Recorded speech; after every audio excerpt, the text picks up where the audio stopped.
الله وكفى والصلاة والسلام على من لا نبي بعد أما بعد فأعوذ بالله من الشيطان الرجيم بسم الله الرحمن الرحيم وإذ قال إبراهيم رب اجعل هذا البلد آمنا واجنبني وبني أن نعبد الأصنام رب إنهن أضللن كثيرا من الناس ومن تبعني فإنه مني ومن عصاني فإنك غفور رحيم صدق اللہ العظیم۔ اس وقت کے اندر جو بہت سارے حجاج حج پر تشریف لے کر کے گئے ہیں، بعض تو ایسے ہیں کہ وہ ان کی ابتدائی فلائٹ مدینہ منورہ کی تھی اور وہ مدینہ منورہ کے اندر 8 دن گزار کر کے کچھ تو کل جا رہے ہیں، کچھ بعد میں جائیں گے، پھر ان کا بقیہ قیام جو ہے وہاں حرم کے اندر ہوتا ہے۔ تو حرم ایک ایسی جگہ ہے جس کے لیے جو ہے انبیاء علیہم الصلوات و تسلیمات جو ہے وہاں انہوں نے اب بڑی جو ہے وہاں اس کے لیے کوششیں کی ہیں۔ حضرت ابراہیم علیہ السلام نے اس کے لیے خصوصی دعائیں مانگی ہے۔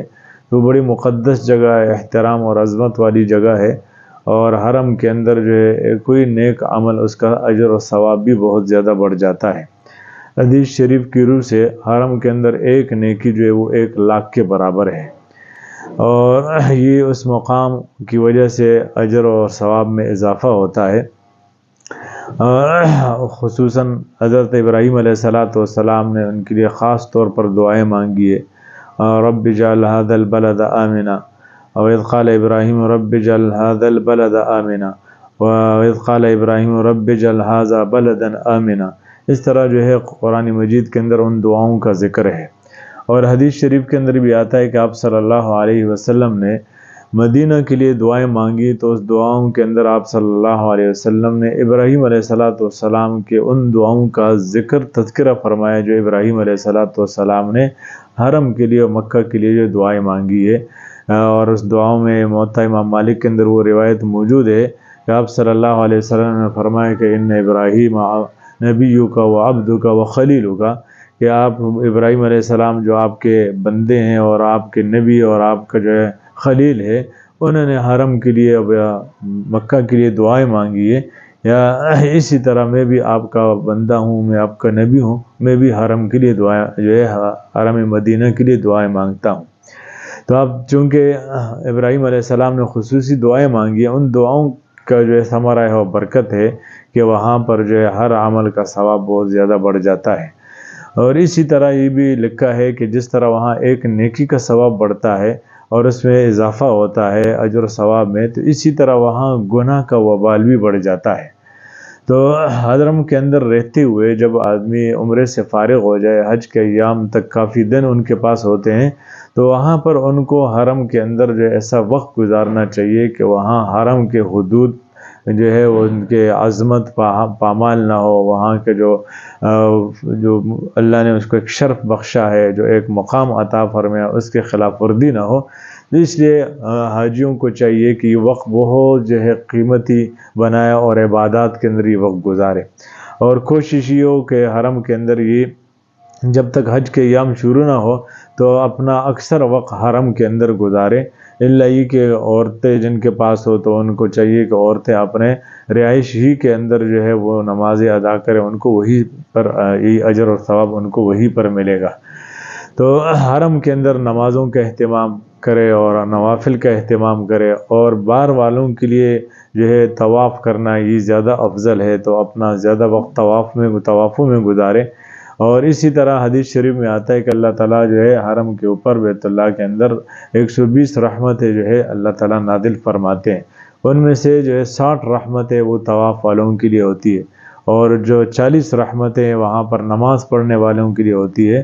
اور 20 رحمتیں ہیں جو صرف بیت اللہ کو دیکھ کے اور بیت اللہ کے اوپر جو ہے سے اپنے آنکھیں ٹھنڈے کرنے والے ہو، تو ان پر یہ 20 رحمتیں نازل ہوتی ہے۔ تو اس لیے اپنا زیادہ وقت جو ہے ان کو حرم کے اندر گزارنا چاہیے، حرم کے اندر عبادات اور خاص طور پر تلاوت کا اہتمام ہو، نوافل کا اہتمام ہو، کثرت سے جو ہے دعاؤں کا اہتمام ہو، دعاؤں کی قبولیت کی جگہ ہے، دعاؤں کے جو ہے کثرت سے اہتمام ہو اور دعاؤں کو خاص معمول بنا لے۔ وہاں جو ہے بازاروں کے اندر، مارکیٹوں کے اندر یا ادھر ادھر جو ہے اپنے اوقات ضائع نہ کرے، آدمی اتنا خرچہ کر لیتے ہے، دور دراز کا سفر کر کے بیت اللہ پہنچتا ہے اور پھر وہاں جا کر کے اپنا وقت ضائع کرے اور بازاروں میں وقت ضائع کرے، یا ادھر ادھر کے رشتہ دار ہو وہاں ان کے پاس جائے، تو اس سے اجتناب کرنا چاہیے اور زیادہ وقت حرم کے اندر گزارنا چاہیے۔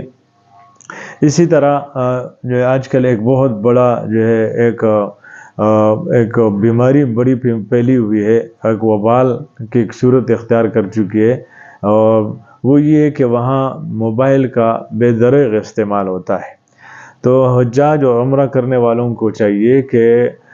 موبائل کا استعمال ضرورت کے حد تک ہو۔ بعض حضرات جو ہے وہ طواف کرتے وقت موبائل استعمال کرتے ہیں، اپنی تصویریں نکلواتے کھینچتے ہیں، اور طواف کے دوران جو ہے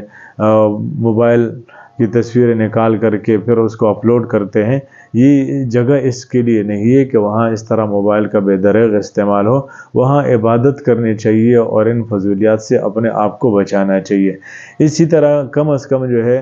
حرم کے اندر بیٹھ کر کے ایک قرآن مجید ضرور ختم کرنا چاہیے، اور قرآن کا تلاوت کا خصوصی اہتمام ہو۔ اسی طرح بہت سارے لوگ ہیں وہ حج کے لیے جاتے ہیں، اور حج کے لیے جا کر کے وہ